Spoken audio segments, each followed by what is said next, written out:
night I saw a superhero, he was black. He said, this is for the street, Black Lightning's back. Hello to all and welcome back into the channel for this week's review of Black Lightning Season 4, Episode 4, A Light in the Darkness. Now, if you are new to the channel, please be advised we do deal heavily in spoilers when we discuss the events of each episode. Now, normally, I don't start talking about the end of the episode, but that's what the spoiler warning is for anyway, but this one, I think, is an exception. Now, as we all know, there are way too many episodes left in the season for Jen to be permanently gone, right? And first of all, what were you thinking?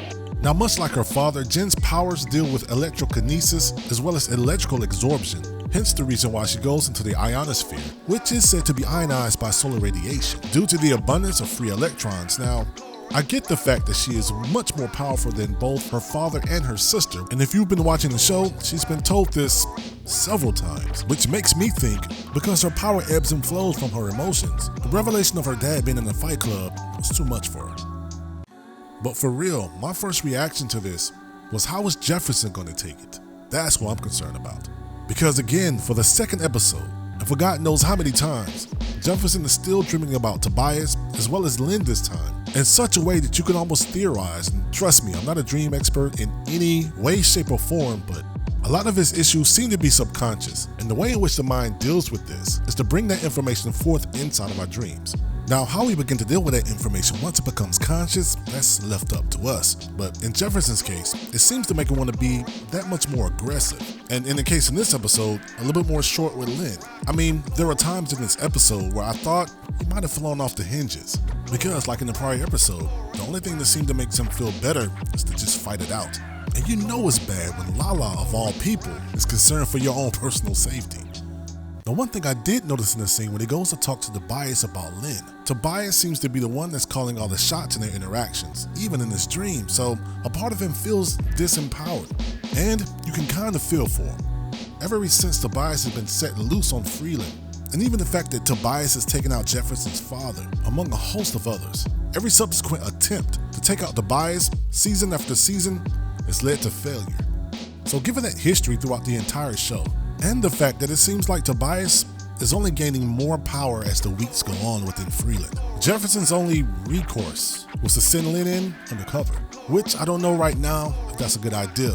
Now, this does mark one of the few episodes where we have not seen Lynn shoot up yet, but is she really stable enough to take on the burden of going undercover with a man like Tobias? Now, in Gambi's attempt to lessen the impact of the DGs, he gets TC to create a design flaw within the weapon, who's also rocking that old school kid and play. I see you, TC. And apparently Lala is the Sang Shun of Freeland.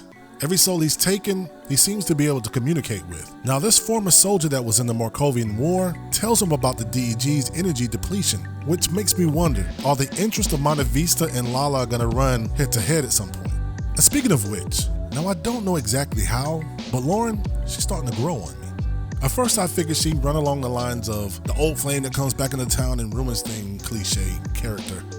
But she's seeming more and more genuine because now Gambi, of all people, knowing he put the design flaw in the weapon, could be looked upon as taking advantage of Lauren.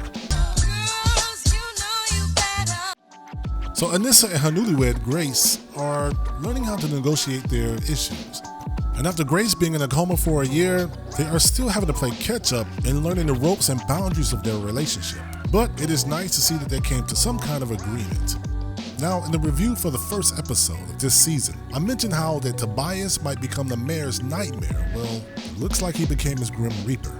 And with everything that went down in the latter part of this episode, some of the people in Freeland are beginning to understand that the void of Black Lightning has got to end.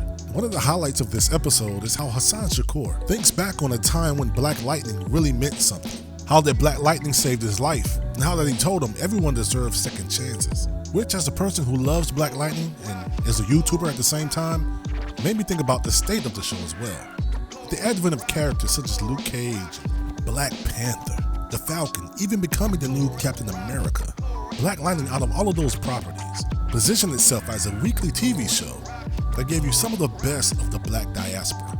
And even though this is the show's last season, if it doesn't deliver on the levels that it's done before in the past, I will always still appreciate that.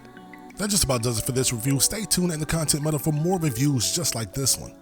Leave your comments down below and let us know what you think.